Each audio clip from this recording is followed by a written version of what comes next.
เอาที่ออกได้แต่ถ้าออกไม่เราต้องรออุปกรณ์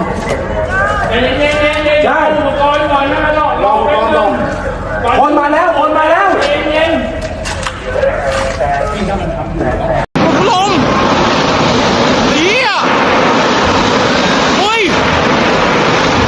ไอ้เฮียเอ้ยไฟลงมีรถค้างอยู่กลางในด้วยนี่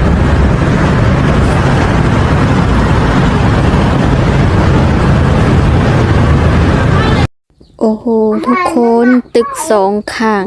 แบบว่าน่าจะขาดเลยค่ะทุกคนเบิ่งเอาแบบมันโยกแหงดีแผ่นดินไหวเนาะพ่อแม่พี่น้องป้าน้ำอยู่เทิงๆก็สาดลงมาเนาะ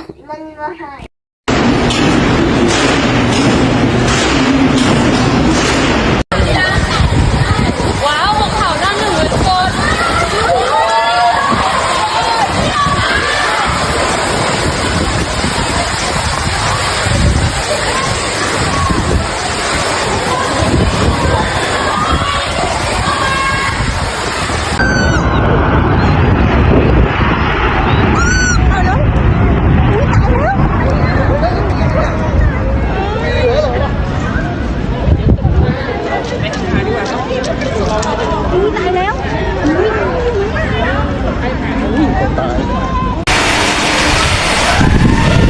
น่ากลัวมากเลยโอ้ยอย่างนั้นแต่ว่าตาย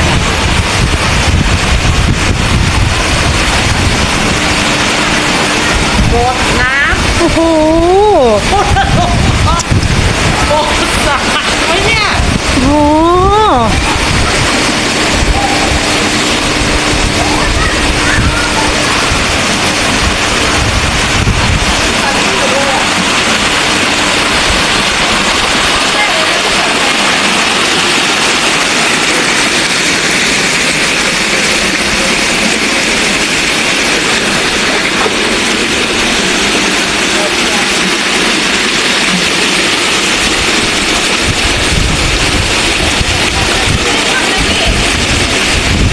ก็เพื่อมออก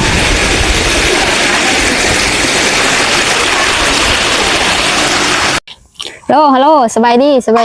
แผ่นดินไหวบ่ได้ยินอยู่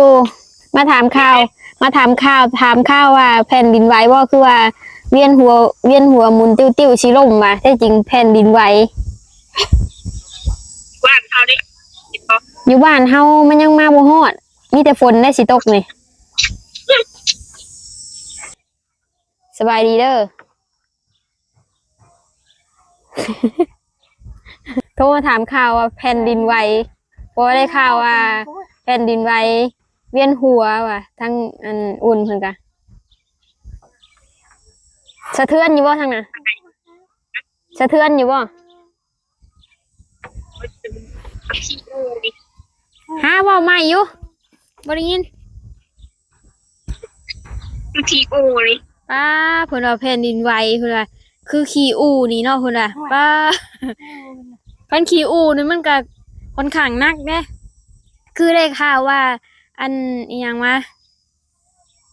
ที่บอนห้อยแตกมันดีๆนะอยู่พม่าพุ่นล่ะแต่ว่าฝั่งลาวนะได้ฝั่งไทยนะได้ผลกระทบซื่อๆเลยขนาดได้ผลกระทบซื่อขี้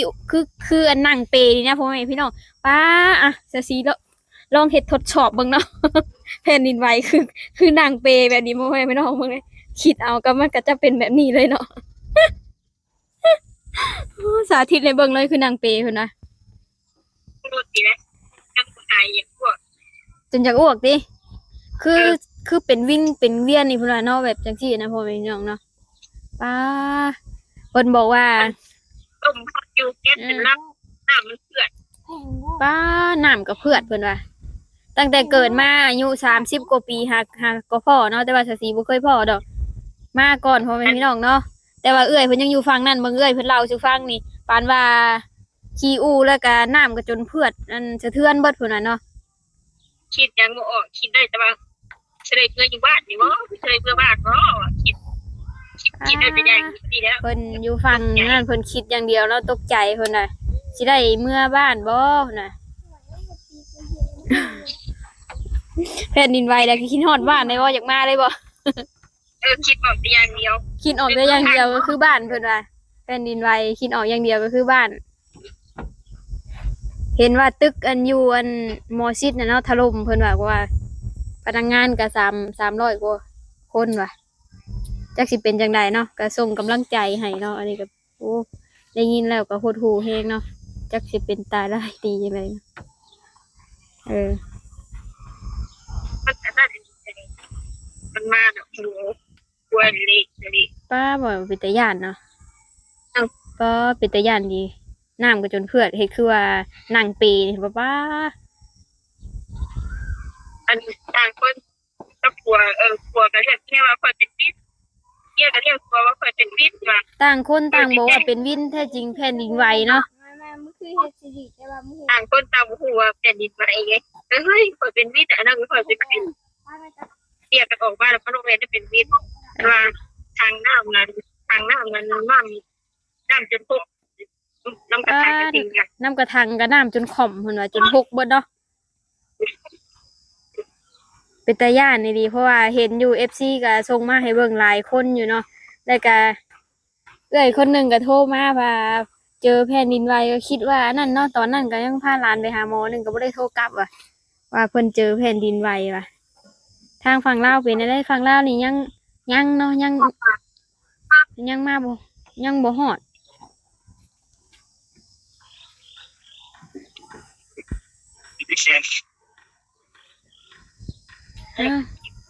จะได้กลับบ้านแล้วพุ่นน่ะมันเกิดขึ้นตอนได้ตอนจักโมงนะแล้วก็จักนาทีแบบเนี้ย 2 โมง บ่ายสอง บ่ายโมงกว่ากับ2 โมง บ่ายหนึ่งบ่ายสองเนาะจักนาทีมันเป็นไหมนั่น ทีนี้เบิ่งว่าตอนนั้นคุยกับเอื่อยอยู่จักนาทีวะ คือแบบมันเกิดขึ้นแบบดนบ่หั่นนะแบบว่ามันสะเทือนหั่นนะฮอดหาหรือว่า10 นาทีบ่ ประมาณ2 นาทีเนี่ย ประมาณ2 นาทีก็โดนอยู่ได้2 นาทีเนาะโดนอยู่ป้าขนาดอันแค่ได้รับผลกระทบหน่อยเดียวยังซ้ำนี่เนาะอยู่ได้ยินเพิ่นบอกว่าอยู่พม่าน่ะเป็นห้อยแตกเลยห้อยแตกมันอยู่พม่า อัน2 นาทีสัตว์มันเฮิงอย่างอ้วกแตก ขนาด2 นาทีหนึ่งก็โลกหมุนเพิ่นว่าเนาะอันขั้นโดนก็นี่คือสิอ้วกแตกออกอยู่เพิ่นว่าป้าก็บ่เคยพอจักเทื่อเนาะได้ยินแต่นี่แล้วไผก็บอกว่าอายุอันเกิดมาตั้งแต่อายุ30 กว่าปีเลยหาก็เคยพอแผ่นดินไหวป้าว่ะ ขายของกันใหญ่โตไหม โอเคดูแลตัวเองนำแผ่นดินไหวกะ โอเค ยังขึ้นใส่ยังอยากอ้วกเลย ยังอยากอ้วกอยู่เพิ่นว่าเนาะโอเคเนาะเพิ่นก็จะเฮ็ดงานก่อน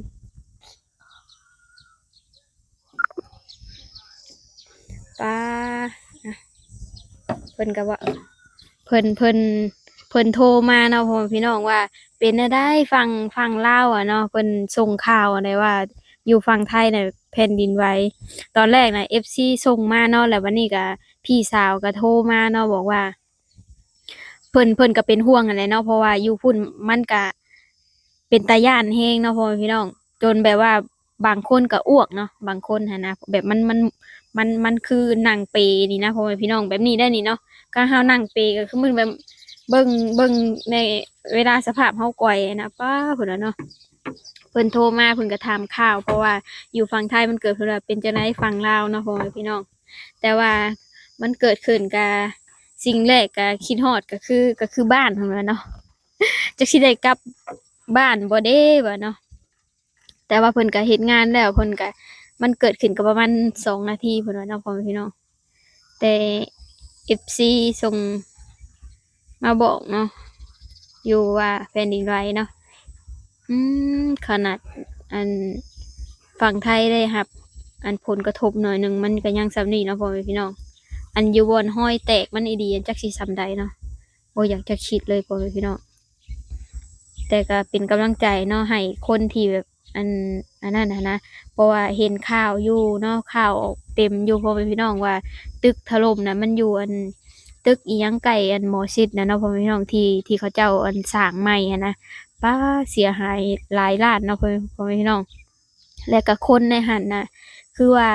300กว่าคนเนาะพนักงานน่ะบ่ฮู้ว่าจะเป็นจังใดเนาะแต่ก็ส่งกำลังใจให้เนาะพ่อแม่พี่น้องเนาะก็ขอให้ปลอดภัยทุกคนเนาะก็เว้ายากเนาะเรื่องนี้เนาะเพราะว่าพนักงานกับภัยชิหูเนาะเพราะว่ามันก็เป็นภัยธรรมชาตินะอันนี้นะพ่อพี่น้องเนาะมันเกิดขึ้นกับป้าถล่มลงเห็นคลิปนะพ่อพี่น้องเป็นตาสงสารเนาะอันนี้กับฟังลาวนี่ก็ยังเนาะยังนิ่งอยู่เพราะว่าอันนี้ก็อยู่ไกลเติบได้เนาะก็อยู่เขตนอกอย่างมันก็อาจจะยังมาบ่ฮอดนะพ่อพี่น้องแต่ FC ก็ส่งมาหาหลายเนาะเพิ่นก็ถามข่าวเลยว่าน้องสีอยู่ฝั่งลาวแล้วเป็นยังไงบ้างเนาะอยู่ฝั่งไทยน่ะแผ่นดินไหวปะชาวซีได้ยินเห็นข้อความแรกชาวซีคิดว่าข่าวยังมันแม่นจริงอยู่ว่าสุดท้ายแล้วมันแม่นเรื่องจริงของพี่น้องเนาะแต่ก็ฝากเนาะฝากอันญาติพี่น้องหรือว่าพ่อแม่พี่น้อง FC เบิร์ดทุกคนเนาะอยู่ฝั่งไทยก็เป็นห่วงเป็นใยเนาะก็ฝากดูแลตัวเองนำเนาะพ่อแม่พี่น้องเนาะเรื่องนี้มันก็เว้ายากอยู่เนาะเพราะว่ามันเป็นภัยธรรมชาติมันเกิดขึ้นแบบอันนี้เนาะไปอันนี้ชาซีก็จะปิดคลิปเลยเนาะพ่อพี่น้องค่ายคำลงแรงแล้วตอนนี้ก็พาห้องหึมๆอยู่ทางนี้ก็บ่ฮู้ว่ามือแรงหรือว่ามืออื่นนี่จะฝนที่ตกเนาะเพราะว่าเห็นนั่นข่าวๆอยู่ว่าวันที่29ฝนจะตกเนาะแต่ตอนแรงสำนี่ก็พาห้องอยู่บ่จักมันจะตกตอนใดเนาะอันนี้ก็จะปิดคลิปแล้วฝากพ่อแม่พี่น้องเนาะกดไลค์กดแชร์คลิปนี้ออกไปเลยเนาะแล้วก็ฝากทุกคนก็ดูแลเจ้าของนำเด้อเป็นห่วงเนาะเป็นห่วงทุกๆคนเนาะสำหรับคลิปนี้ก็ไปเด้อบ๊ายบายสบายดี